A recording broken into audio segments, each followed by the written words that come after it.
How many discounts does USAA Auto Insurance offer? Too many to say here. Multi-vehicle discount, safe driver discount, new vehicle discount, storage discount, legacy. How many discounts will you stack up? Visit USAA.com/auto discounts. Restrictions apply. Whatever the occasion, effortless elegance is right this way. Because Hilton brings you new ways to stay courtesy of the Nomad London. And it doesn't stop at award-winning dining in a space draped in velvet and illuminated by vintage chandeliers. No, this day goes beyond with unparalleled personalized service and attentive hospitality. Oh, and did we mention the Nomad London can be booked using your Hilton Honors points at Hilton.com? Hilton, for this day. Good afternoon, guys, and welcome to the podcast. I'm really delighted about today's guest from Indianapolis, Edie, and she's going to talk to us all about business growth, business entrepreneurship, scaling with the principles of doing less, beating burnout, energetics, and I'm really happy to have her on to discuss these concepts. Edie, welcome. Thank you, doctor. I appreciate it. Yeah, we're very informal, so everybody calls me Chris. And yeah, briefly introduce yourself. And I really love how you talk about how you incorporate energy and just the way these systems and preventing burnout and nervous system. So talk about your journey and what you're doing now. Definitely. Thank you, Chris. So my name is Edie, founder of Oduraa, House of Auraura, and I help creative founders serve more clients with ease through systems that feel good and also perform elegantly. And my background is actually in civil engineering, where I guess my structured side comes from. And I've been helping businesses grow and operationalize since about 2019. But along my journey, I began to tap to learn and experience the power of the unseen in the sense of how our energy works in business, our ebbs and flows, cyclical living, all of these different concepts that when we don't pay attention to, we can have the best business strategy, but burn out and perhaps get to the top of the mountain, but recognize that our relationships, our health, etc., have not come along with us. And so I help founders who want to build their businesses with tangible techniques, systems, and processes, but also with the less tangible but equally important elements like their own well-being, their ethical compass, right, their soul and their spark. And so that's the foundation of what I do.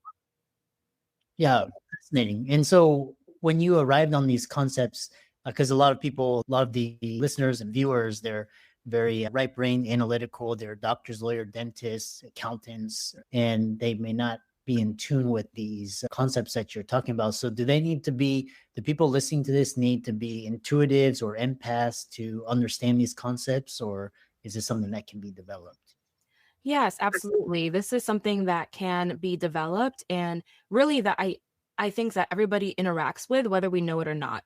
When we talk about energy, even just think about eating a heavy meal for lunch and how you feel afterwards and how those meetings go that you're sitting in, right? And that's very biological, but that's tapping into something that's less intuitive, less about systems and structure, but very much impacts the cycles of your work and your efficacy, right? We think about things like sleep and diet that are a bit easier to grasp. And when we move down this spectrum, we can think of some of these other elements and aspects as in similar terms where they may not be directly related to the specific task at hand, but they impact and influence our work. Another great example is the environment that we work in. Like my window's open and it impacts the visuals a little bit, but it helps me be more energetic and present in such a way that it's worth the trade-off. But if you think about working in a basement with those little bitty windows versus working in a cathedral type space, we can feel in ourselves immediately that difference, even just hearing that.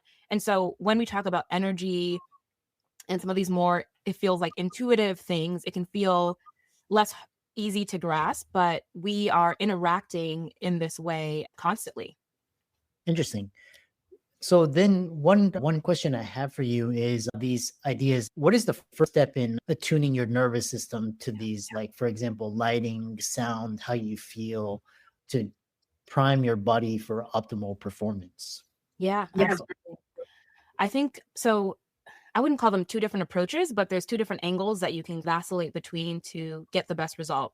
One is starting with existing literature and dialogue around these concepts and see where people recommend starting. So for me, for example, every workday I have a work startup ritual. And so everybody has this to a degree. We all do something when we start work, right? It may be popping into our inbox and responding and reacting to them, to all the messages we have. It may be looking at our task list and stressing, right?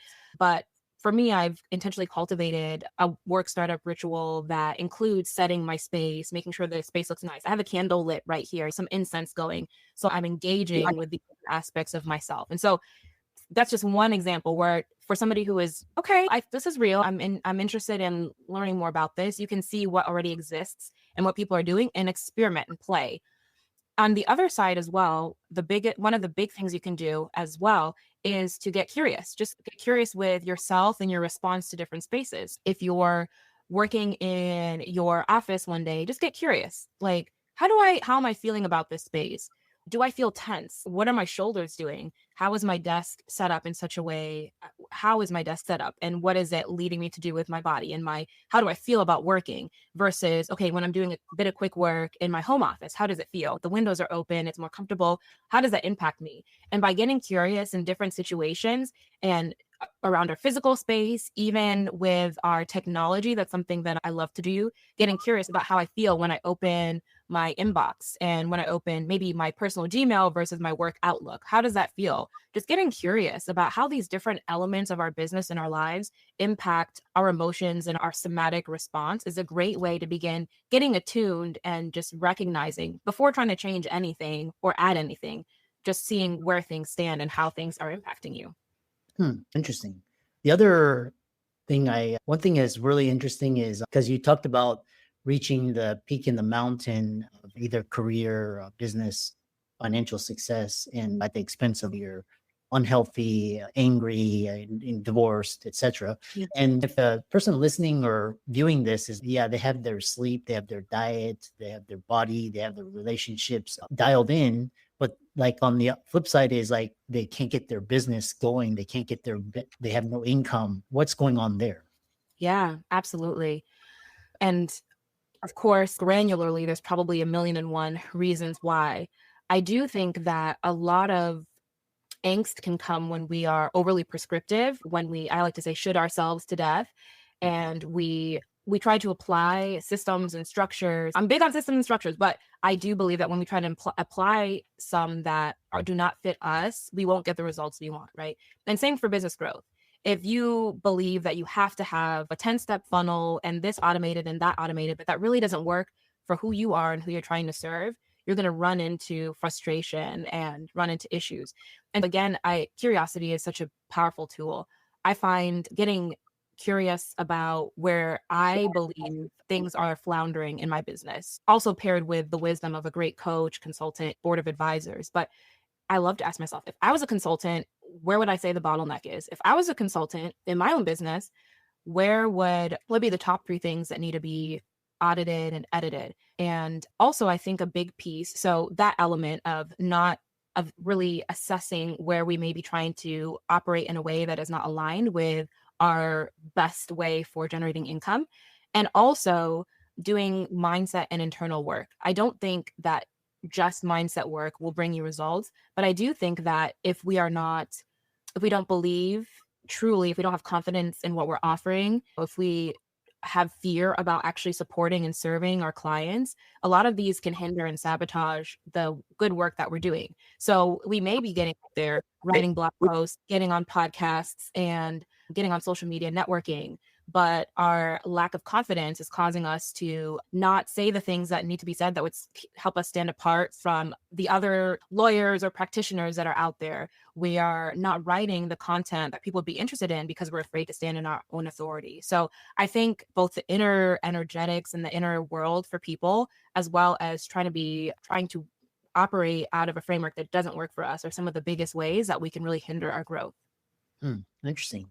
And one of the topics that you love to talk about is the role that energy plays in business. And how is the role that energy plays in business different than feng shui? Yeah, and I love feng shui. I have somebody who laid out my room for me with feng shui, and it made a difference. I think feng shui is just one tool for acknowledging and letting energy work in our favor. So they're not necessarily separate, if that makes sense, but it's a double click into energy. So with business, I think the overarching concept is that energy does matter. And in the sense of both your business's energy and your own energy. And this might be a little bit far out for some people, but I do like to think of my business as its own entity at times, and not just a collection of my activities and efforts and software, but really this entity that is here to do something, right? Because most of our businesses have a purpose, and I think all of ours do, in terms of, I think, a positive purpose. I would hope most of your listeners have a positive purpose with their business. And being able to understand that is a big, obviously the business is a part of us, is an extension of our own vision for the world and our lives, but it has its own unique purpose separate from us, right? We are not our businesses. And when it comes to energy, I like to think on that high level sense of recognizing that there are more levers to pull than just, like I mentioned, the activities and the systems and the processes, but we can attend to what is also not as clearly seen. And one of the big ways I love doing this with clients to make it a bit more tangible is a little bit of what I talked about. When you're operating in different parts of your business, when you're accessing your business, you're working in your business, how are you feeling? What is your energy? What are your friction points? And that's actually a big part of auditing for inconsistencies and inefficiencies in the business. Yes, we have our standard diagnostic tools that are very cerebral and very on the paper chart kind of things. But then there's also the element of, okay, do you feel good in your business? Because that matters, right? If you're generating a whole bunch of income, it makes it a little easier to tolerate not feeling great in your business. But in the long run, it really wears on us, right? And so accessing energy in our business can look like, as I was talking about that example of, when we're looking at scaling, not just saying, okay, what do we think needs to be automated? What do people typically automate? What software is out there? It also looks like, okay, what is my bodily response to these different processes? Where am I feeling constricted? What feels icky? What feels like a dank basement that I don't want to touch? And paying attention to those elements and those aspects. And also recognizing that, yes, our like cerebral strategy gets us far and it's necessary, and our intuition has a part to play because nobody has done exactly what we're doing. Nobody has our exact experience. And so while we acknowledge that, okay, we're heading in this direction, we add nuance and we color in the painting with our intuition and our embodied sense of, okay, with this business, I feel like this is the direction we need to go in. This is how I think we're going to get to that direction. So I said a whole lot there, but that's some just like little pieces and threads of what it looks like to interact in your business beyond just the cerebral or the tangible, if that makes sense. Interesting. The other question, because again, a lot of the audience are doctor, lawyer, dentist, accountant, engineers, and then a lot of high achievers. Control is the ultimate thing. And you talk about stop holding it all and helping entrepreneurs, business owners build a business that holds them. What does that look like? Yeah, absolutely. I think so many of us are frankly slaves to our business, slaves to our careers, where, yeah, we're stressed out. We have GI issues, headaches, we're missing sleep because we're so stressed and overwhelmed. And at that point, who is driving the ship? Not us. The person driving the ship is not the one stressed and up late at night stressing. The business is driving us. And so building a business that holds us is, one, taking a step back and recognizing that it's a piece of the pie. And it's hard to say that sometimes, right, when it's our sole source of income, but recognizing that there is so much outside of it and making sure that we are actually cultivating that, right? Cultivating a beautiful life outside of our business, outside of our career. But then the second part of that is I'll say it and then I'll backtrack a little bit. But the second part of that is recognizing that because this is the case, that the business serves people, like I'm serving people through my business, and it serves me. I am not a slave to my business. We want to put in the structure we want to put in place the structure that makes that a reality.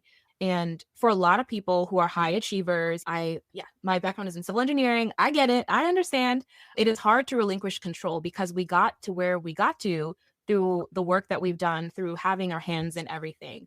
But there comes a plateau and a point where we have a choice to make, whether we want to continue scaling and growing through force, through effort, through us as a sacrifice, like our energy, our time, our bodies being the coal that fuels the engine. Or if we want to pull a different lever and lean into leverage, where we're leveraging other people's energy, other people's time, other people's skills and software, and not in a extractive or bad way, but people who enjoy doing the things that maybe we don't enjoy doing, or software that runs better than we possibly could. But it comes to this crossroads of deciding whether the pain of learning how to surrender and trust is more manageable and more like interesting or appealing to us than the pain of continuing to be overwhelmed and struggling and stressed. And so hitting that crossroads and answering that question, and if you select the route of I'm willing to sit in the discomfort of no longer being the main pilot or no longer having my hands on everything and learning how to trust, if we select that and go on that, honestly, oftentimes feels like a dark night of the soul, if your viewers are familiar with that term, but just like very disorienting, growing season, what we're able to emerge with on the other side is a business that holds us, and which means a business that has the structure, the support that allows us to flourish and allows us to not sacrifice all these aspects of ourselves to keep it running. It becomes a more communal thing by the very nature of getting more support. It becomes more communal, becomes even more heart-centered, I believe. Interesting. And we have around several minutes remaining. What are some of your favorite tools? You mentioned rituals that help entrepreneurs hold more, and the energetics meet infrastructure and growing their business from ease and not hustle. Yeah. The work startup ritual I mentioned, and then the work shutdown ritual are so key for me. And it's taken me some time to get a good ritual for me. And it's nothing, I don't have a hour and a half morning ritual. Some people do that. I have kids. I cannot do young kids. I cannot do that. Mine is like 5 to 10 minutes. And same for the shutdown ritual. But the beauty of it is that it really creates this container around my time. And the work startup ritual helps me get in the mentality, not just the mentality of working, but also the energy of it. And for me, part of it is visualizing my goals and visualizing what it feels like, what it will be like when they're achieved, when I've helped this many people, when I've hit this income level. And from that energy and that excitement and that passion, I then go into my work. And I'm able to bring that mentality into what I'm writing and the podcast I'm showing up at. I'm in the essence of Edie, who has already achieved those goals. And that's great energy to be in. And then the work shutdown ritual, which for me is very simple, is tactical things like closing out my tabs, reassigning and redating some tasks that I could not get to. But then also just a short invocation that I don't remember off the top of my head, but it's something like I've done enough. My rest is restorative. Like I make money in my sleep, stuff like that, where it's like, okay, it's enough. It's good. And I shut my laptop. And that really signals to me, especially somebody who works primarily from home, it really signals to me that I'm done. It's enough. It's okay. I've done what I need to do during the day. And one of the things that makes that effective is actually defining very clearly what are the things I need to do every day to get where I want to go. And so I do those things, and then I shut the computer and I move on and I go and enjoy the beautiful life that I'm creating. Another tool, and this will be the last one, is second brain. That term was coined by Tiago Forte, and it's really just the concept of having a dynamic repository for all your tasks, your notes, etc., and keeping up with that. Relieving the mental load of having to remember everything is one of the biggest shifts and biggest energy ways you can gain energy back, is not having to hold all these loose ends. And so whether you use Apple Notes or you use something like Todoist, which I love, or Asana, having a place where all of your tasks are can make such a big difference, and also supports, all the other work you're doing. So both in the energetics with the work startup and shutdown rituals, and then the tangible of get a second brain, get a software that's holding all these other things for you. Those are, I think, some of the two biggest ways people can just be supported in their businesses. Excellent. And people listening to this, if they resonated with you, how can they connect with you, follow you, reach out to you, and work with you? Absolutely. I am primarily active on my blog at this time, so they can reach me at my website, edithoduraa.me. Yeah, and I might get on LinkedIn soon. I had a whole mix up with that, but I'm hoping to get back on LinkedIn in the next couple months. So as of now, edithoduraa.me on my newsletter, and LinkedIn hopefully in the future. Excellent. Thanks so much for coming on, and I really enjoyed talking with you. Thank you so much.